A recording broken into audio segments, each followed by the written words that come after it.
I should like to try today to submit to you for discussion, nothing more, indeed a kind of theoretical analysis of the situation in which the radical movement finds itself today. I want to say from the beginning that I still consider the radical student movement and the black and brown militants in this country as the only real opposition we have. There is no other one, or if there is, at least it remained concealed to me. I hope that the analysis I try to give you is indeed a Marxist analysis, if Marxism means more than regurgitating concepts that were elaborated 100 years ago.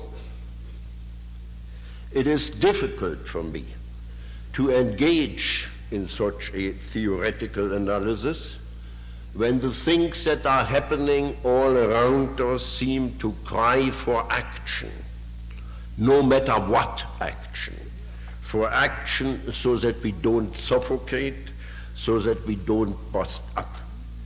It is very difficult to engage in a theoretical analysis when the Orwellian language has become the normal medium of communication between the government and the people, and even to a great extent among the people themselves. However, the Orwellian language is not only a blatant lie and contradiction, it is also expressive of the facts. We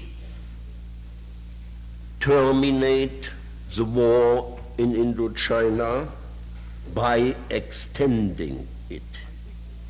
We withdraw by invading. We dismiss charges against alleged massacres in Vietnam, I quote, in the best interest of justice, and so on and so on. It seems to me that here we have, strange as it may seem, the linguistic expression of the real contradictions of capitalism today, because it is simply correct that this society can have peace only by preparing for war or by even waging war.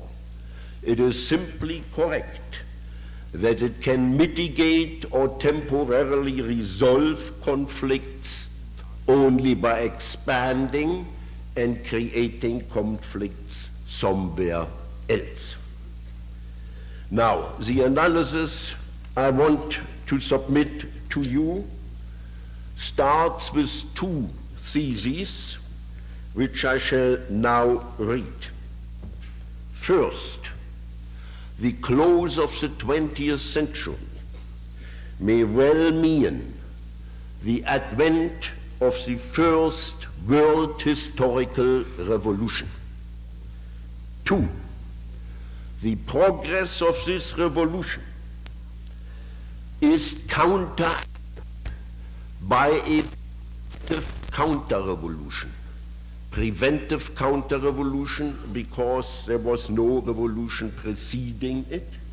A preventive counter-revolution organized on a global scale and centered in the United States. A few words in illustration of these theses.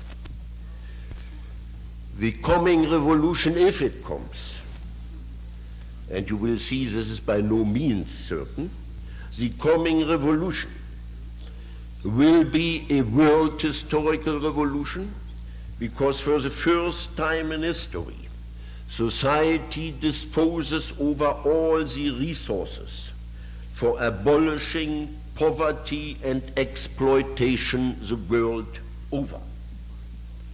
It will be a world historical revolution because of the emergence of a powerful revolutionary potential in the third world, affecting the metropolis of capitalism themselves in the rise of the oppressed minorities. It will be a world historical revolution because we have in China the development of a new form of socialism, not following the authoritarian bureaucratic model, and we still have the very existence of the Soviet Union and the Soviet orbit as perhaps potentially objective anti-capitalist powers. Now, against these prospects, indeed threatening for the system, we have the organization of counterinsurgency on an unprecedented scale at home and abroad.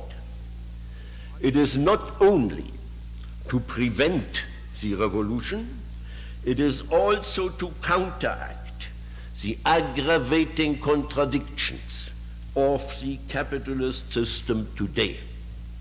That is, most generally, the blatant conflict between the vast productive forces and their private control and utilization demands the increasing restriction, the increasing perversion and distortion of the productive forces.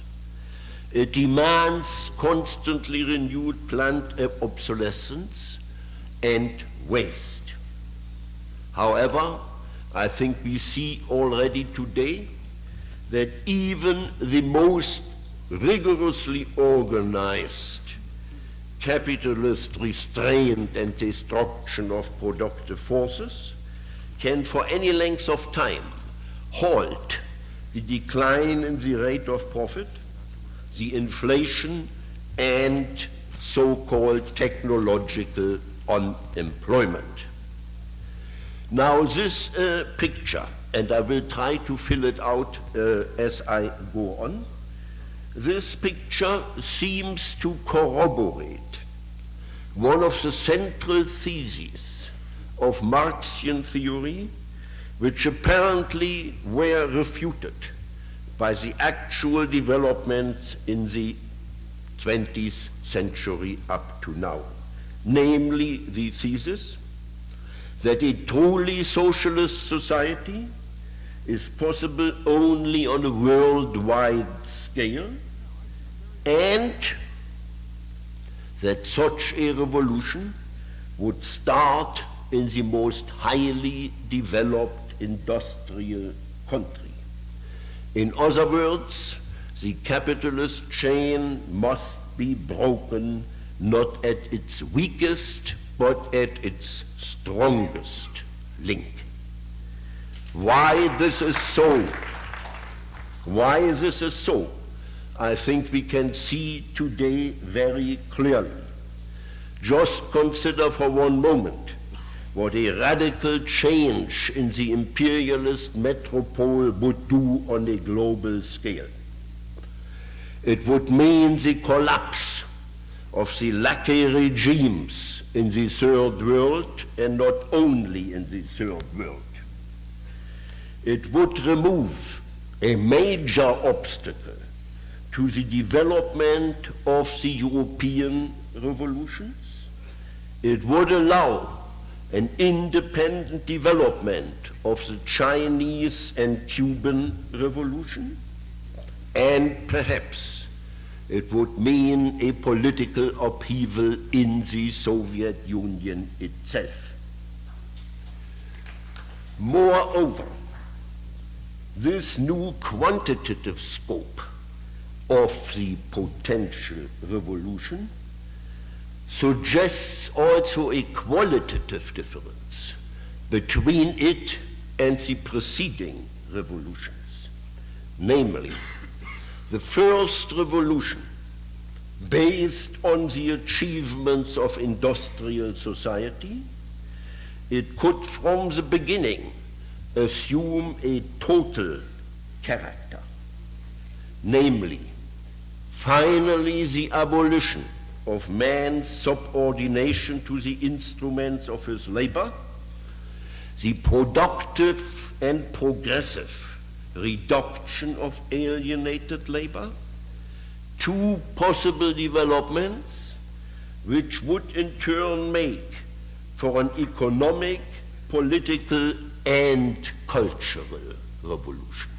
All three in one, and already by virtue of this scope, far outdoing the preceding revolutions.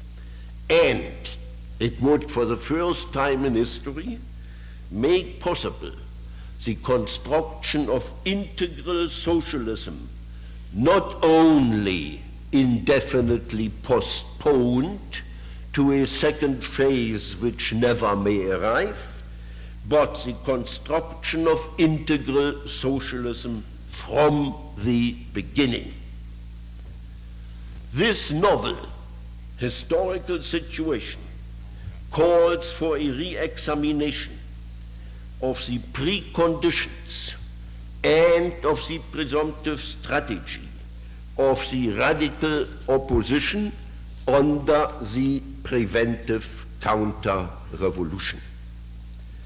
I would like to take as point of departure the structural changes which have taken place within the capitalist system since the Second World War, and I will mention only the main tendency. To the degree to which the international concentration of economic power progresses, individual capitals are increasingly subjected to the interest of capital as a whole, and capital is ever more directly and immediately fused with the state, with the government. Dependence of capital on the political and military power structure, increasing interference of government in the economy to such an extent that even in this country the word nationalization is no longer a dirty word, that even in this country one considers the nationalization of certain large enterprises. In other words, what we witness is that monopoly capitalism tends toward state capitalism. What does it mean for the social stratification? It means that ever more strata of the middle classes depend on monopoly capital.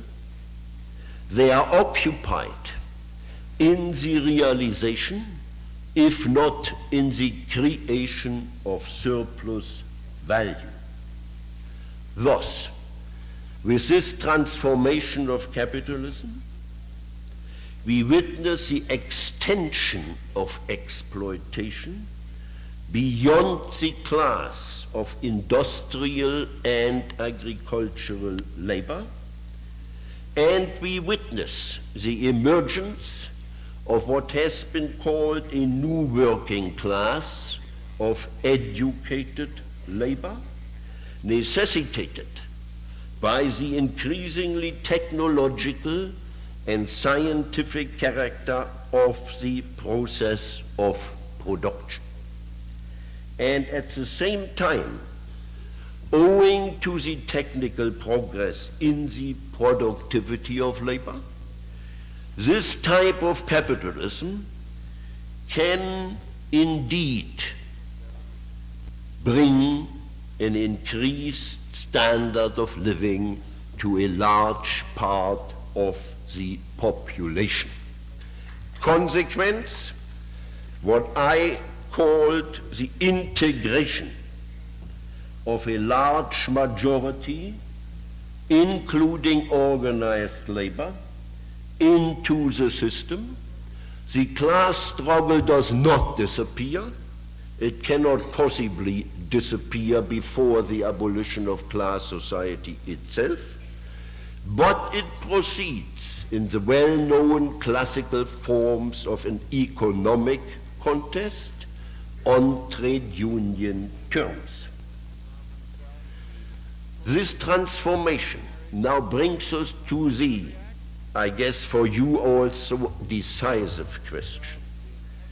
Is the traditional working class, the blue-collar working class, still the social base of the potential revolution?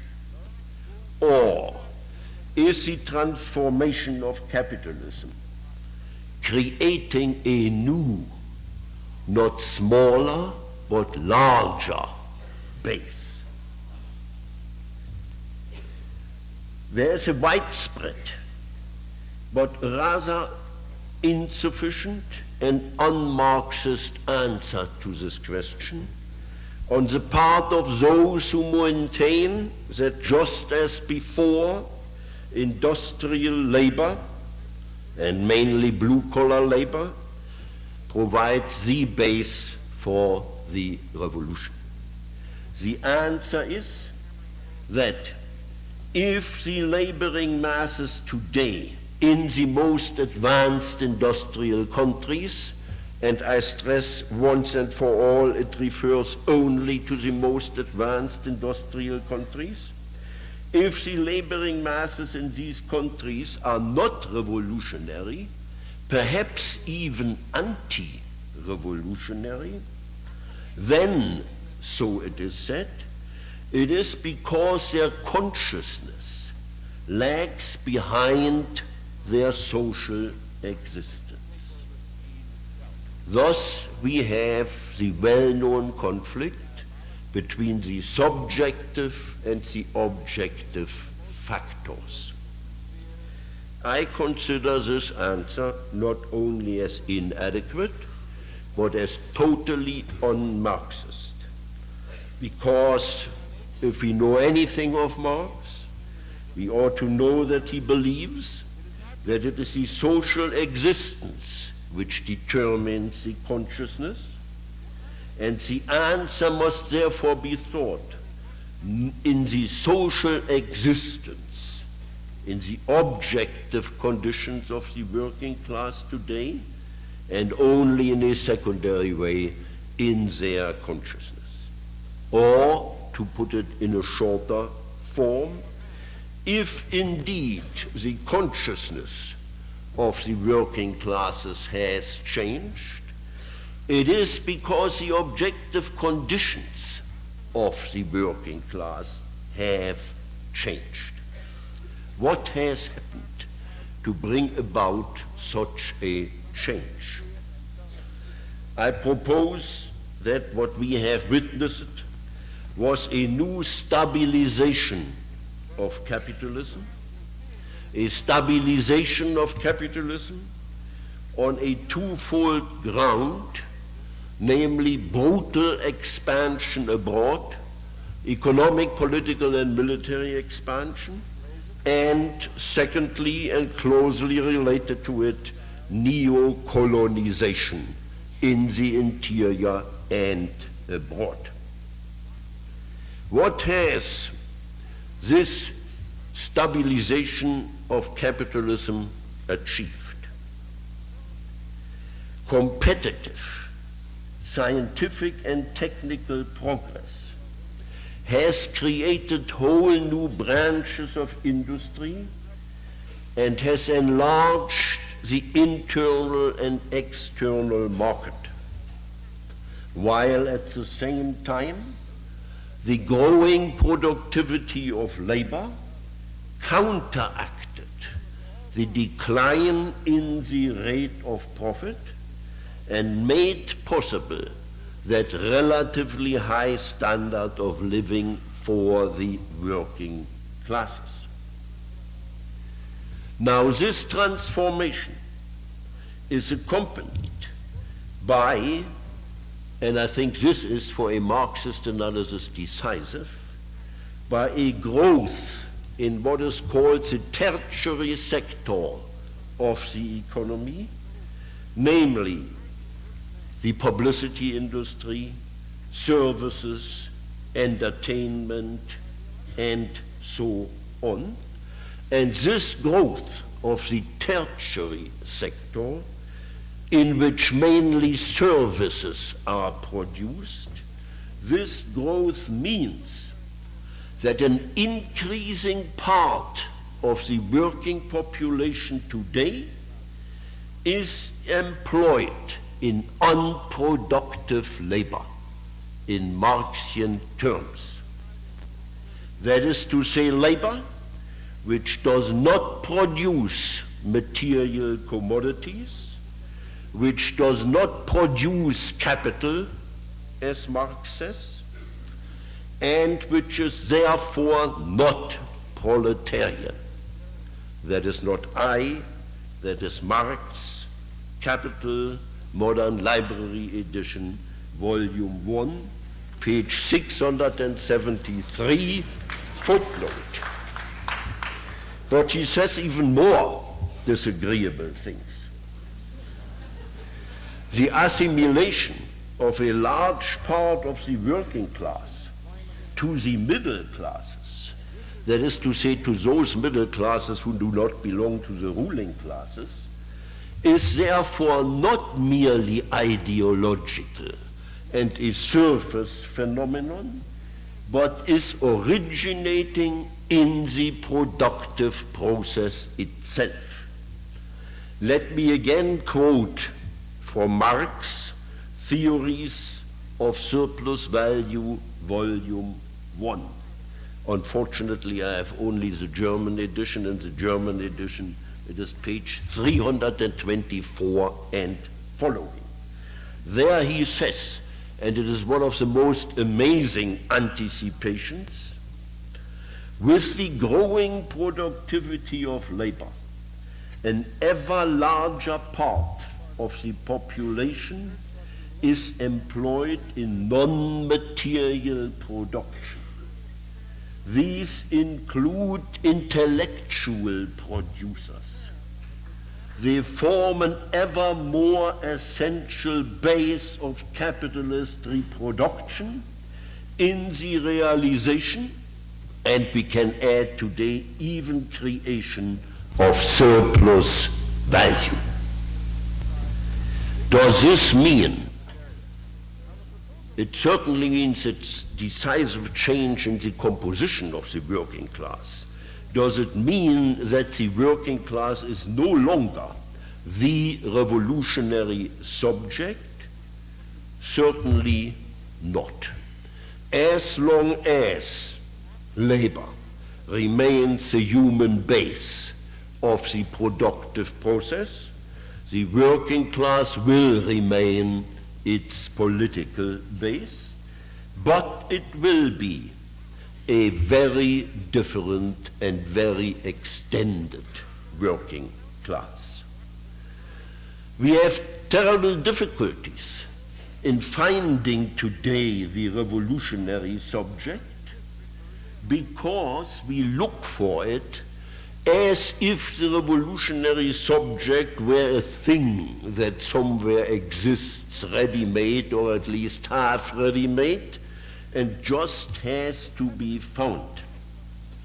We have to get rid, in addition to this wrong approach, of the fetishism of labor, of the mystification of the class concept, and realize that the revolutionary subject emerges in the struggle itself. Only in the struggle itself can it become a revolutionary subject, and that a class changes with changes in the productive process. These changes suggest, first, that the revolutionary subject would be an extended and transformed working class in which labor, in the traditional sense, blue-collar labor, would only be one and at present the least active element. These changes suggest, secondly, that the subjective motives and mainsprings of the revolution would be in non-material needs. This is the qualitative difference of this revolution from the preceding one, if and when the material needs are satisfied. In other words, this revolution would indeed for the first time put on the agenda the self-determination of man in all spheres and dimensions of his life, and not only at work in labor.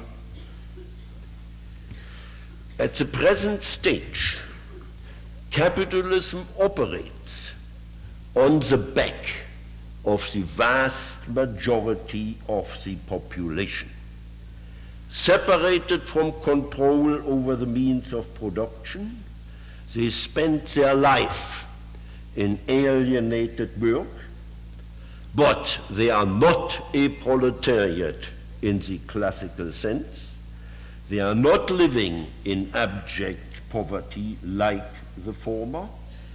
Large part of it are rather bourgeois in outlook, values, and aspirations, though very different from the small class that rules this society. And underneath this vast majority, underneath it, the large number of the underprivileged, racial and national minorities, unemployed and unemployable, at the margin of the regular process of production. This, I think, is a new techno-structure of exploitation. Growing productivity of labor, constantly augmenting the wealth of commodities and services, but intensified meaningless work and performances required for producing, buying, and selling these goods and services, and a scientific control of consciousness and instincts, that is to say, domination through steered satisfaction and steered aggression. Who is in control of this techno-structure of exploitation? Charles A. Reich has written a fiction bestseller, #1, The Greening of America. It should be a fiction bestseller. Unfortunately, it is not listed under fiction, in which he maintains, literally and at many places, nobody is in control. And since nobody is in control, nothing can possibly be easier than the revolution. And therefore, it is self-understood that the revolution will be without any violence on either side. Now, I think you all agree with me. We wish that would be the case. It isn't our fault that it ain't the case. And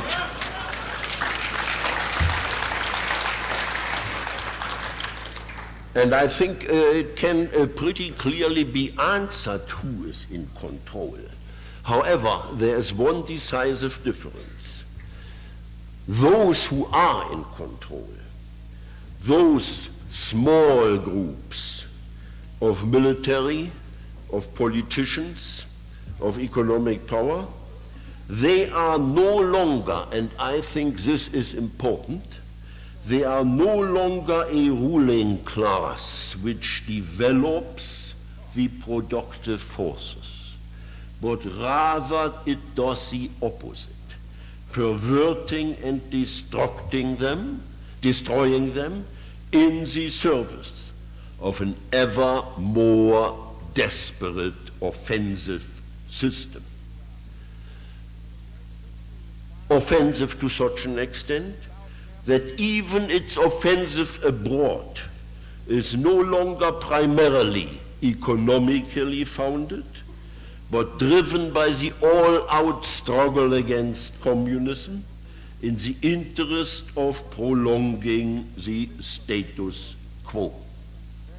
And as long as this power structure of exploitation is sustained by an intrinsically conservative majority, the political class struggle is indeed transformed into an international struggle with the national liberation movements and their counterparts in the metropoles as the objectively anti-capitalist forces.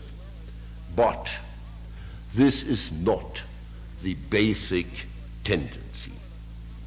It is not the basic tendency because we remember that without the internal weakening of the heartland of global capitalism, these external forces will not be able to assert themselves for any length of time. And these inner contradictions of the capitalist system indeed appear today in a new historical form in the so-called consumer society, which is the highest stage of capitalism. The contradiction appear in the so-called consumer society, first in a seemingly ideological, rather even psychological way. They assert themselves as the, I think, increasing dysfunctioning of the system, the dysfunctioning of its operational values, which are essential for the reproduction of the system, the increasing loosening of the moral fiber and cohesion of the society, the weakening of work discipline, responsibility, and efficiency, the complete denial of that spirit of inner worldly asceticism, which was until not too long ago the mainspring of capitalism. The contradictions assert themselves in all sorts of dropouts, withdrawals, dissociations, by no means only among the rebellious middle class, and even reaching the ruling class itself. In short, we see in this so-called consumer society a largely unpolitical, diffuse, non-directed, and yet profound non-identification with the system.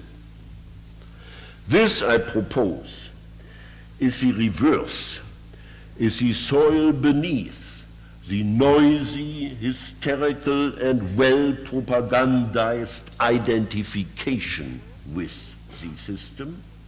It is a ground still shifting, still weak, but bound to get larger and stronger because, and I think this is decisive, this rebellion against the behavior patterns and values required by the capitalist system is not only generated by the system itself, but also constantly promoted and aggravated by the system.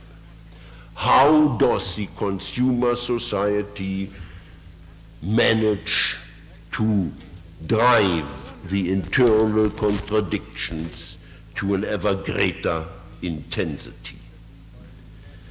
At the present stage, capitalism creates, alongside the world of alienated labor, misery and repression, a world of ease, gadgets, enjoyment, services, in which increasing numbers of people participate, though largely in a precarious way.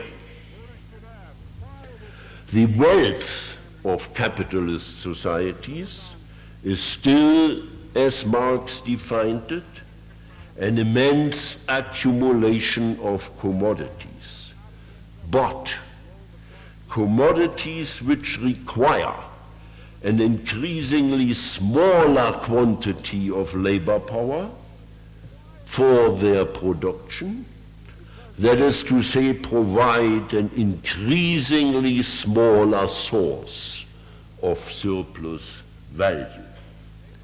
And capitalist wealth is made up of an increasing mass of services, products of unproductive labor. Thus, we see the near starvation of the investment and commodity market. In other words, the consumer society demonstrates in a very tangible form the internal limits of capitalist production. Or could it be that the consumer society is the grave digger of capitalism? Let me read to you a non-technical description of this internal development, which I found in the French paper Le Monde.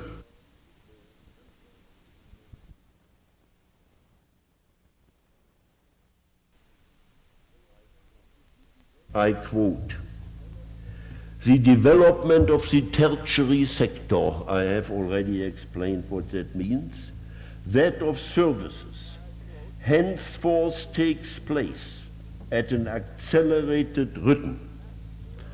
It absorbs growing demands and calls for ever increasing unproductive investments. That is to say, investments that no longer yield the necessary rate of profit. The growth of this sector creates a disequilibrium in the balance of forces, which up to now has entirely turned on the multiplication of goods and the profitability of production.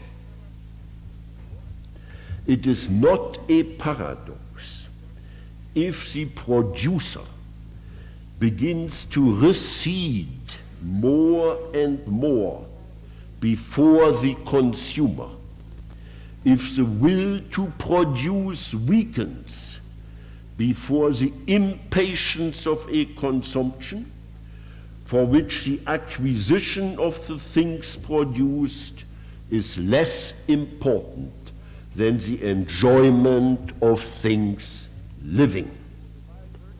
The revolt of the young generation against the consumer society is nothing else than an intellectual manifestation of the will to go beyond the industrial, that is to say, capitalist era, nothing else than the search for a new profile of society beyond a society of producers. This is the sense in which the consumer society may well become the grave digger of capitalism. And you have seen from the last paragraph I read to you how here the rebellion of the young is understood far better than in most cases it understands itself, as indeed an expression and outflow of tendencies that go on in the production sphere of the society itself. That is to say, of basic tendencies and not only of ideological tendencies. I will now, what I promised to do, try to give a very brief sketch how I see the situation of the radical movement today. And I will be perfectly frank. I believe that the more the movement, in spite of its apparently elitist character, expresses an objective radical potential in the society at large, the more it articulates, though often unconsciously, the internal contradictions at this stage in their new historical form. And that is why the ruling class today, far more intelligent than we give it credit for, knows perfectly well where the enemy in their own country is. The full weight of suppression is directed against the black and brown militants and against the schools, colleges, and universities. It is not directed against organized labor. It doesn't have to be directed against organized labor. This is the preventive counter-revolution. Not yet the American fascism. We are far from a fascist form of government, but some of the possible preconditions are emerging. They are well known to you, and I just give you a list. The courts, more and more used as political tribunals, the reduction of education and welfare in the richest country in the world, anti-democratic legislation such as preventive detention and the no-knock laws, economic sanctions if you are politically and otherwise suspect, the intimidation of the mass media, the self-censorship of the mass media. These are very frightening signs. You can say history repeats itself. It never repeats itself in the same form. The fact that we cannot point to any charismatic leader, the fact that we cannot point here to any SS and SA, simply means that these are not necessary in this country, that other organizations can, if necessary, perform the job they performed, perhaps even more efficiently. And I don't have to tell you which organizations I have in mind.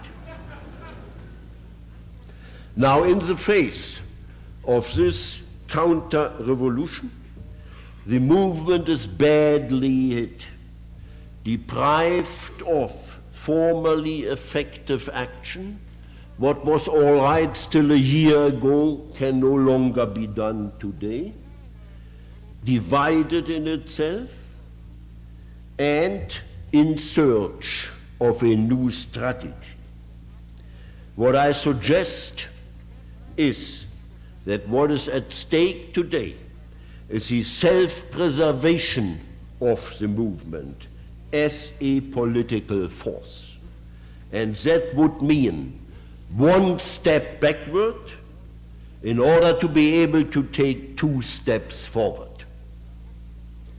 I would like in these terms to discuss very briefly. I can make only short remarks. First, the division within the movement. Secondly, the problem of alliances and the extension of the base. Thirdly, the question of organization versus spontaneity. Fourth, from personal to social liberation. And fifth, self-destruction, anti-intellectualism. I'm afraid I can, as I said, give you only very few remarks. That would be delightful if you would take them as material for discussion. Now, first, the division of the movement.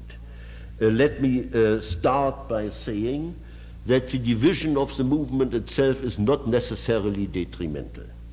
We have seen that in Russia, where the split between Bolsheviks and Mensheviks did not exactly prevent the Russian Revolution, and we have seen it in China.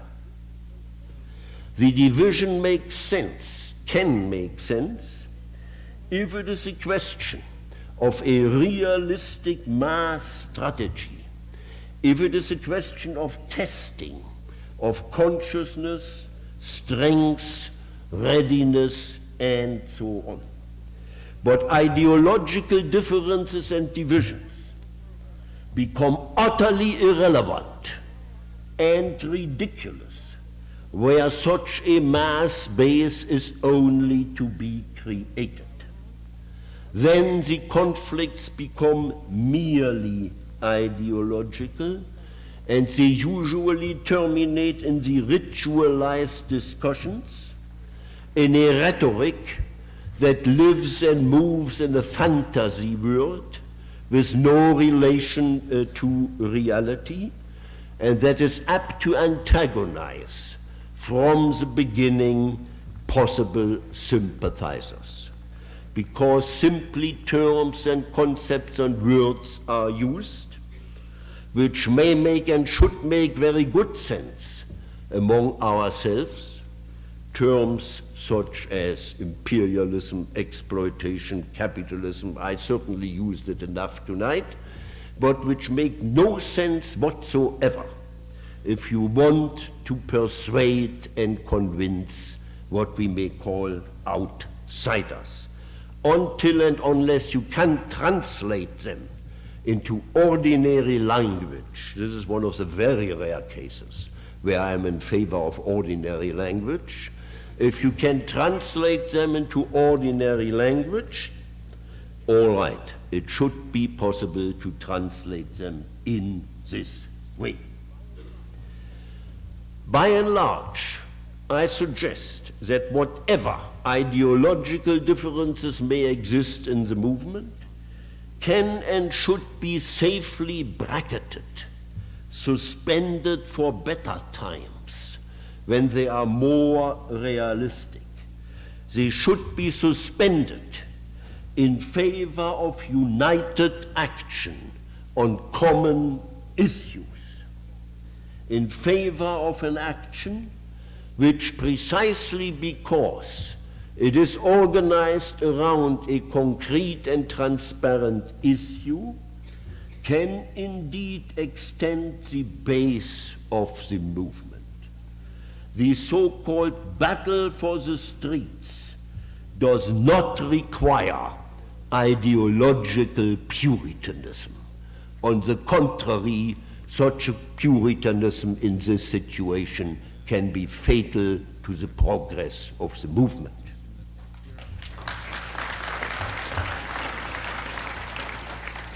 Second, the problem of alliances and of compromises.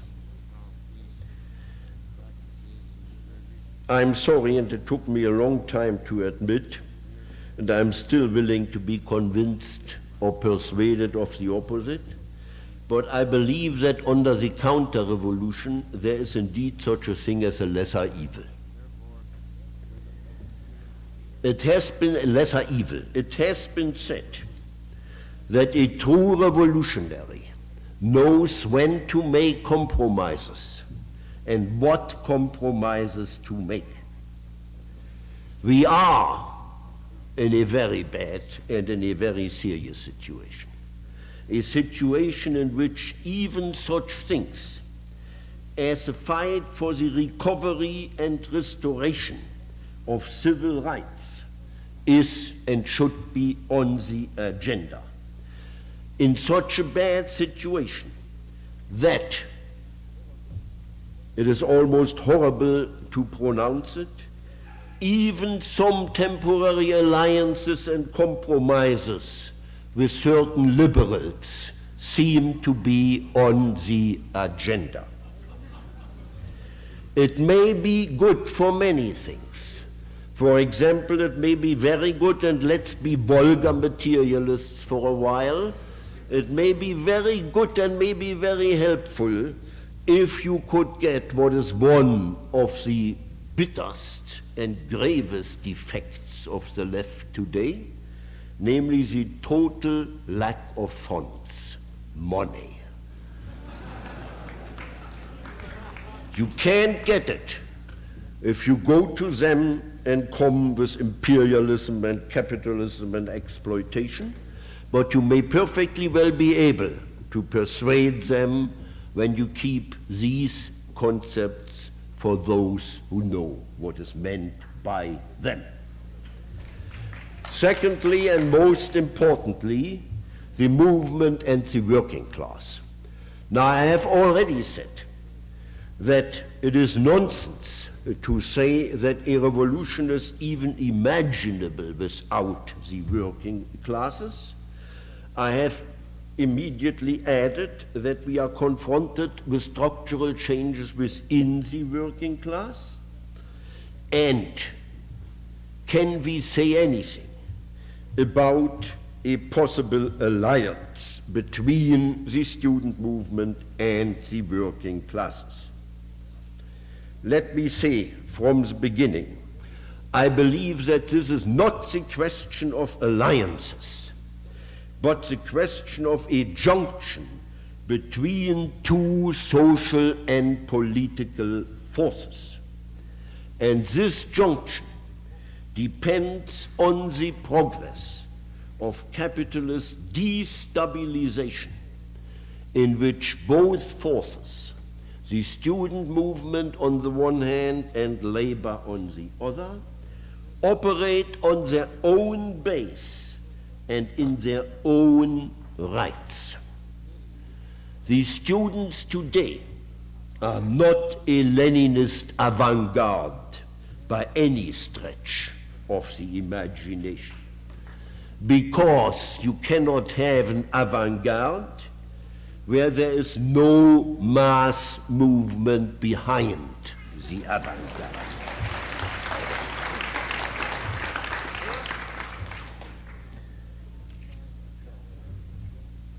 What does that mean in practice?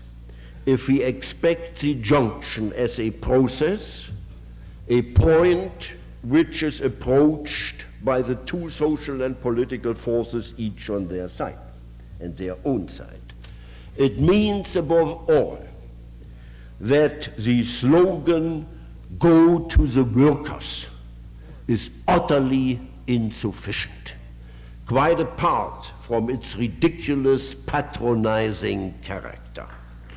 It isn't done. It isn't done with going to the workers, leafletting at the factory gates, and perhaps even visiting a factory gate. Rather, either you really become a worker and continue to work in the factory, or we have a division of functions, for which I will give you an example that was tested with success in Italy, which has some experience in these things. The proletarian left, that is the name of the organization of which I speak, has decided to change its strategy and to arrive at a complete division of functions. That is to say, the students work out their information and propaganda material and give it to the base committees in the factories, which consist exclusively of workers and which will use this material the way it fits their own situation.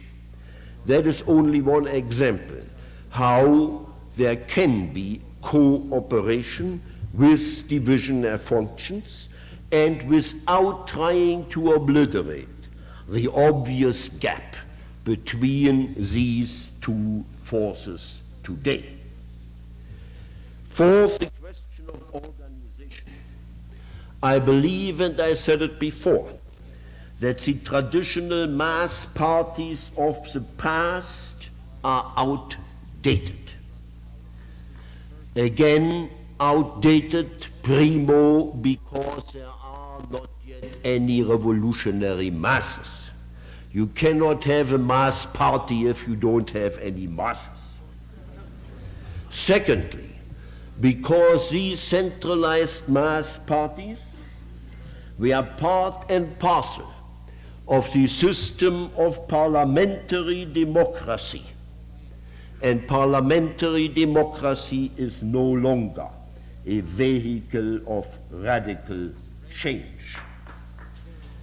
These centralized mass parties can easily rendered ineffective by the removal of the leadership. Instead, what seems to be shaping up, what was tested in France and in Italy, is the centering of the movement on local and regional organizations of a united front with bracketed and suspended ideological differences, local and regional committees capable of organizing popular rather than radical actions on common issues. Issues are there plenty. It is today a question of organization and coordination. I want to stress it here, and it somehow hurts to stress it. But I believe that the period of beautiful spontaneity, the period of personal anti-authoritarianism, of yippee, rock and shock, that this heroic period of the movement is over. Not because the movement has become weaker, but because it is growing and is becoming more serious. This heroic period is over because the establishment has become self-conscious of the danger of its power in organizing the counter-revolution. The establishment has become immune against shock, completely immune against ego trips, styled as political actions.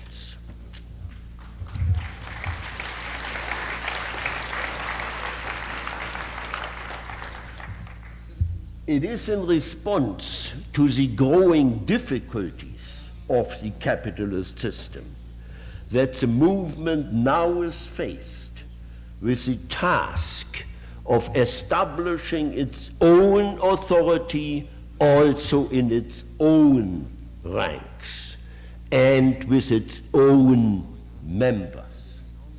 No premature anarchism. Anarchism may be good. I believe, and I said before, that a strong element of anarchism should be incorporated into Marxism. To do it now in the face of a deadly, powerful enemy, it is premature.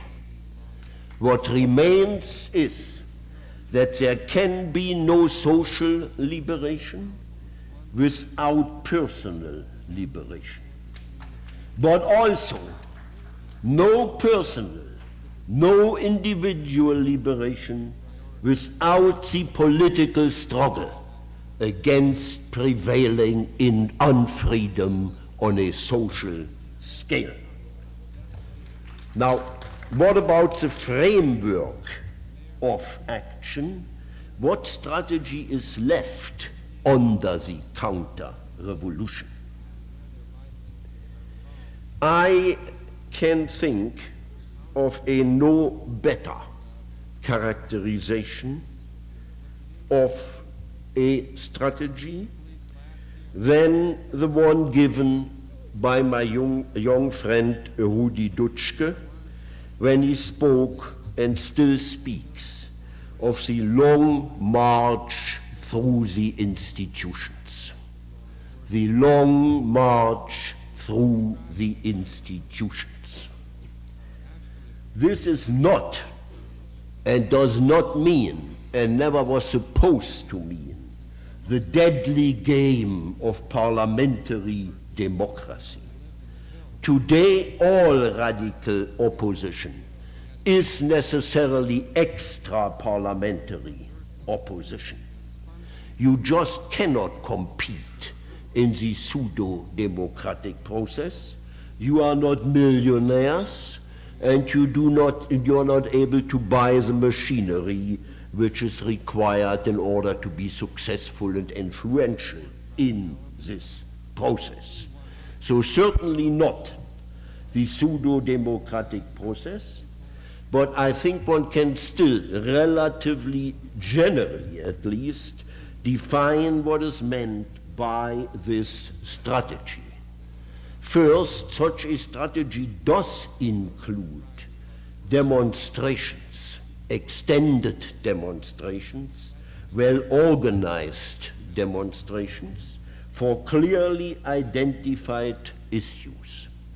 This strategy includes the organization of radical caucuses, counter-meetings, counter-associations, in short, the development of what has been called counter-institutions, such as radio, television, press, workshops, anything and everything that may promise to break the information monopoly of the establishment.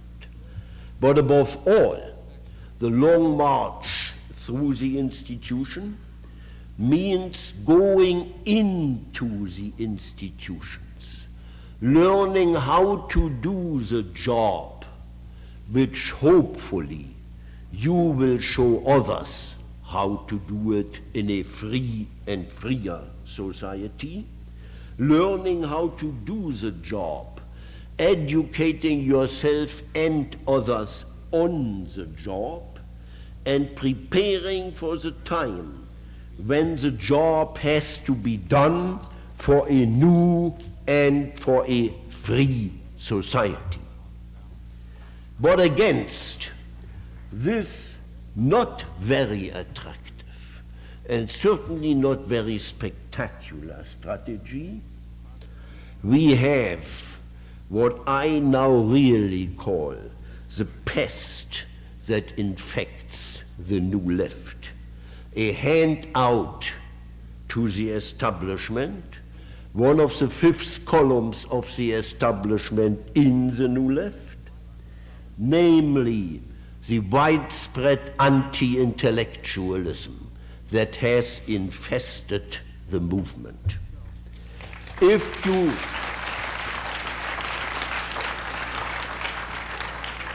you want to hate yourselves, if you are ashamed of what you happen to be, if you are masochistic to the degree of self-destruction, in other words, if you want to really be effectively anti-intellectual, then take a job in the office of the Vice President of the United States, or in the office of Governor Reagan, or wherever they wish. because they certainly know how to do that much better than you do and much more effectively. Marx's famous thesis has been interpreted as meaning today it is no longer necessary to understand and interpret the world. We can simply go ahead and change it. An idiotic interpretation, because never has theory, never has the effort of thinking, of knowing what is going on and what can be done about it, been greater than it is today. And today, more than ever before, there cannot possibly be any revolutionary practice without the theory guiding such practice. The Marxian thesis means to understand, to interpret the world in order to change it. But it does not give an alternative, a productive alternative to interpreting and understanding it. Now, the power of false consciousness, this material force of ideology, is sweeping today even the new left.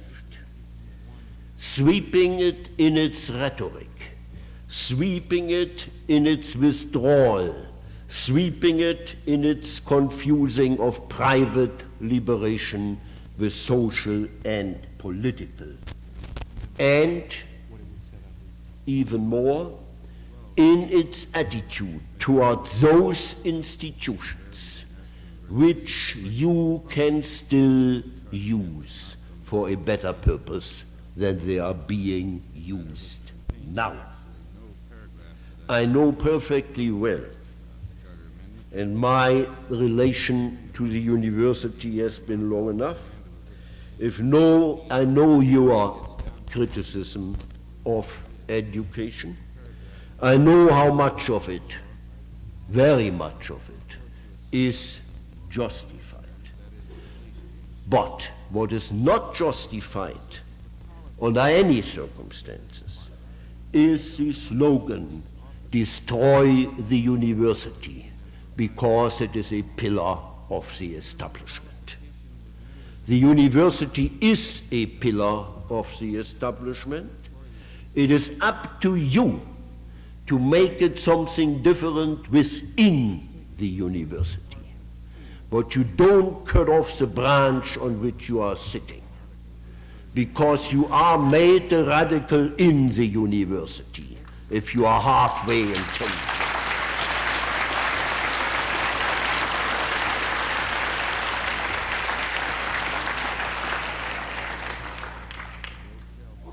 In other words, not destroy, but radically reconstruct the university. That should be the task.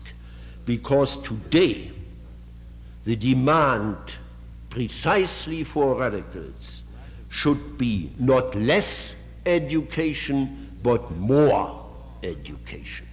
We need infinitely more education than we have now in order to be able to cope with the things that will come and will come very soon. Again, if you want to destroy the universities, leave it to the power structure. That is exactly what the power structure is doing. And you have only to look at your own budget in order to see how effective they will be able to do it. So do not compete with people who can do it infinitely better than you can.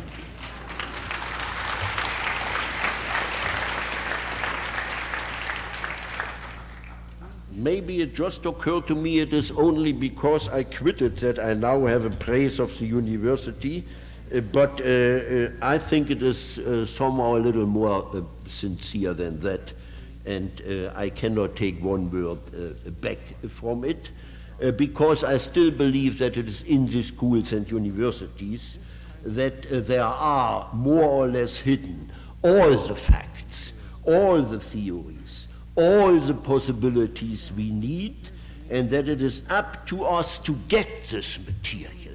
And if you don't get the material, if you have courses and seminars, I was told sometimes it happens even in seminars, if you have courses where you know something is wrong, where you know vital facts are not treated, are not discussed, then criticize this course without any compromise. There's only one trouble.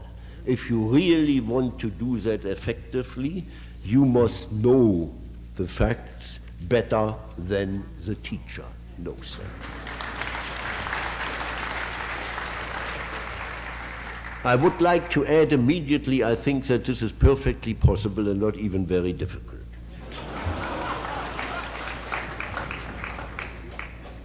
Now let me conclude by repeating, which I think is really one of the main points, that neither the sexual revolution, if there was such a thing, nor any other personal or individual or group liberation will be a vehicle of social liberation unless these private and particular liberation movements transcend individual and group gratifications, unless they are subjected to a new rationality and become part of a theory and practice of social change.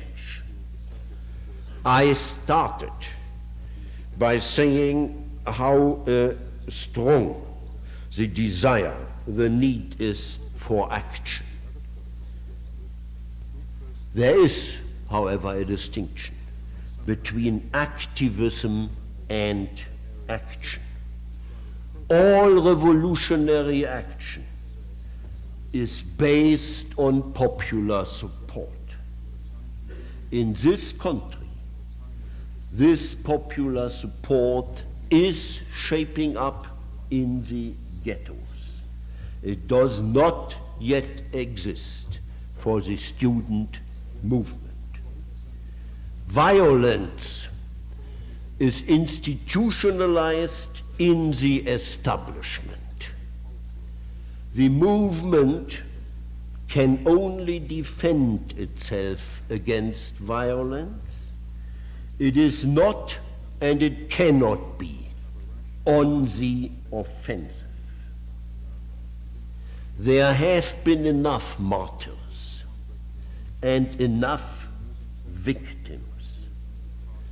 As I said at the beginning, you have to preserve your strength as a political force. You have to become those who prepare the soil, the minds and the bodies for a new society. If you don't do it, who does? And you have to do all this while you are still alive, while you are still young, while you are still capable of thinking, of talking, of loving, and of resisting and fighting. Thank you.